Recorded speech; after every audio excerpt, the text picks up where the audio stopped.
Hi, I'm Danny, I'm Sam. and this is in a Brew. We'll be poring over business stories, And talking about things that interest us in the world of business. so we'd like you to just take a few minutes out, listen. Yeah, we'd love it if you join our conversation with us.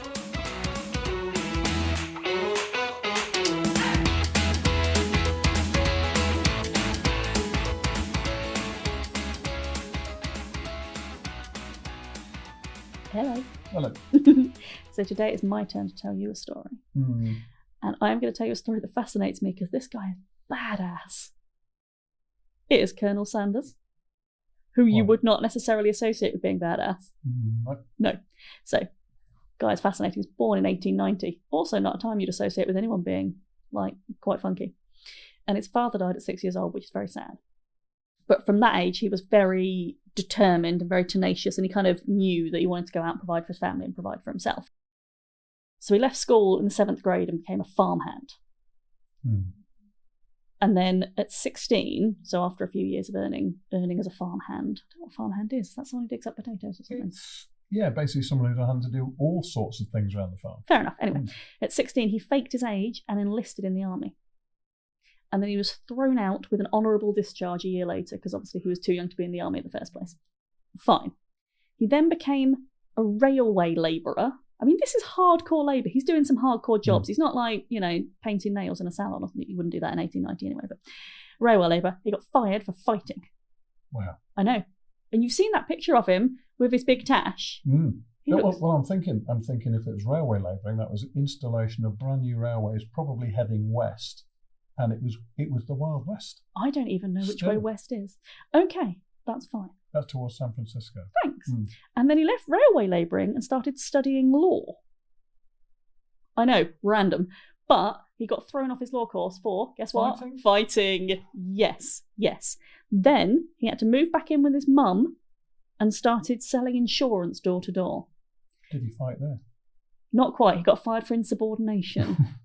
This man is an argumentative chap. Yeah, but he's toned it down a bit. Well, a little bit. I mean, insubordination could be anything. I don't know what insubordination really counts as. It's cheek, isn't it? It's cheek. Oh, is it? Like answering back? Okay. Employer.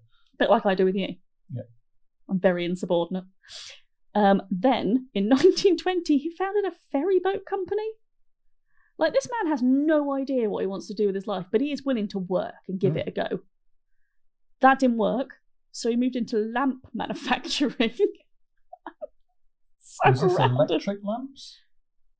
Well, it'll be 1920 something, so probably might be. Could be. Yeah, but I mean, this is, you and I were talking before about how you can veer off your path into an adjacent, I can't remember what the word is, adjacent path. Tangent. Yeah. These aren't tangents. Mm. He went from ferry boats to lamp manufacture. None of that stuff worked. So at age 40, he sold chicken dishes out of a gas station. And you'll have to excuse me, he's American, so like a petrol station. Honestly, he sold this chicken. It was doing really well, but he wanted to start advertising it. So he started advertising it and ended up in this massive argument with a competitor over the way he was advertising, which ended in a deadly shootout. Not him, obviously. He lived to sell more chicken. But I know. Someone died in a chicken shootout. Back to the fighting. Yeah, he's aggressive. Wow. He's got anger management issues.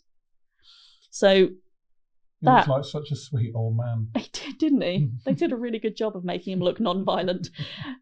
Then he had a motel and restaurant where he sold his chicken out of. That burned down. I mean, he's not lucky. I mean, that might have been something to do with his anger as well. I don't know. And then he opened a new restaurant, which got closed by the advent of World War II. So really, it was just one thing after another for this poor chap. So he literally just had sort of bad luck after bad luck after bad luck. To continue he kept going. Himself. Yeah, the man kept going. He had no plan. He obviously had no game plan. I mean, I don't even know where the chicken came from. It's like he woke up one day and went, lamps aren't working for me. Chicken, that seems like the way to go. That's not a thing. Exactly. So his idea for chicken was he didn't want to open his restaurants because they keep getting burned down or closed down by world wars. So he thought he'd franchise, because franchising is a lot more, I mean, I don't know why he thought this, but franchising is a lot more manageable. So he created the recipe and he wanted to patent it in order to franchise it. The recipe for Kentucky Fried Chicken as it is today. Yeah. Well, it would have been about 1940, something like that. Wow, it's way before McDonald's became franchised. Mm-hmm. Yeah. So his recipe for fried chicken got rejected 1,009 times before it was accepted. Good grade. That man keeps getting a Duracell bunny for Kentucky Fried Chicken. He was like, no, I've got it with the chicken. I'm going to keep going. I mean, even at 1,008, I possibly would have gone, So that means he was adjusting the recipe, the actual coating that goes on the chicken. Chicken tastes like chicken, but it's actually what you put onto it. So Kentucky fried bit. Yeah. Yeah. So despite all of that, it's obviously massive now and it's worth billions and it's worldwide, international, it's worked. But all that stuff, I can't get over it. He was so, like, that picture makes him look like a friendly old grandpa who sells chicken. But no, he was some kind of aggressive scrapper who found chicken randomly. During his career. Yeah, wow. I think it's fascinating. And I don't even eat KFC. So at what point did he perfect the recipe then? After the 1,008th attempt. So do you have an idea? I don't have a timeline. I feel like I should have had a timeline for that now you've asked me that question. Really useful to know. I'm going to pretend I know what it is. We put that in the footnotes. I'll put it in the footnotes, yeah. I'll look it up, don't worry. But yeah, he definitely perfected after the 1,008th. But I just think the fact that he didn't know what he wanted to do with his life for a start, because not many people do.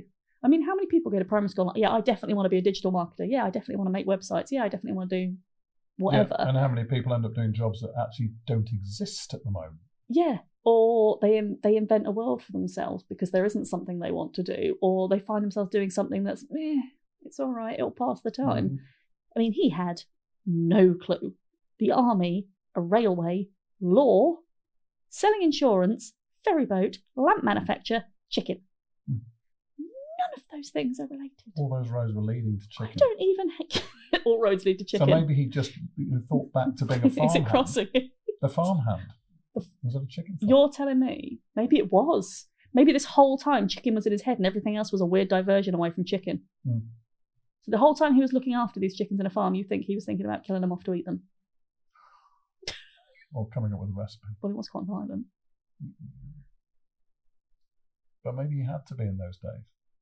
Maybe he's a public figure, and therefore that is true. That makes it more of a story. Whereas life on the railways, those railways, they had absolutely across the section global population working on those railways, and there must have been all sorts. And I assume it was hard work, conflict amongst the people that were working. I just imagine it like you have a really big nail and a really big hammer, and you're all just rhythmically banging in nails. Is that kind of it? Yeah, that's how they used to do it.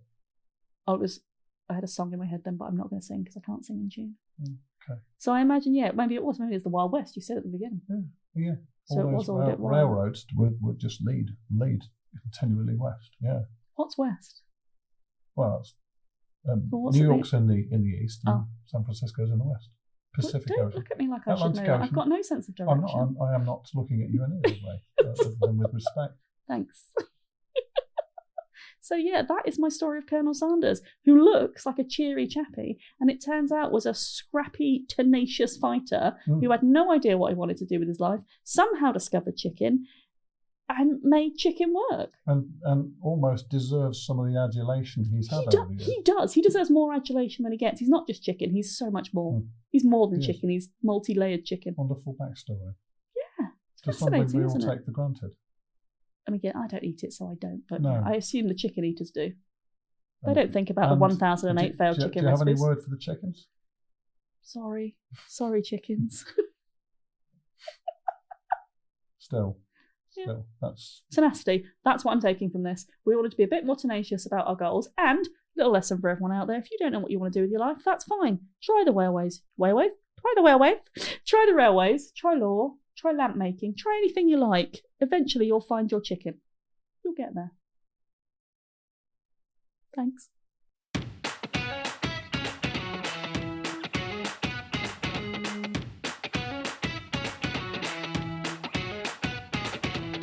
Thanks so much for listening and being a part of today's episode. If you like what you've heard, or if you feel there's something missing, or you want to ask any questions, please get in contact.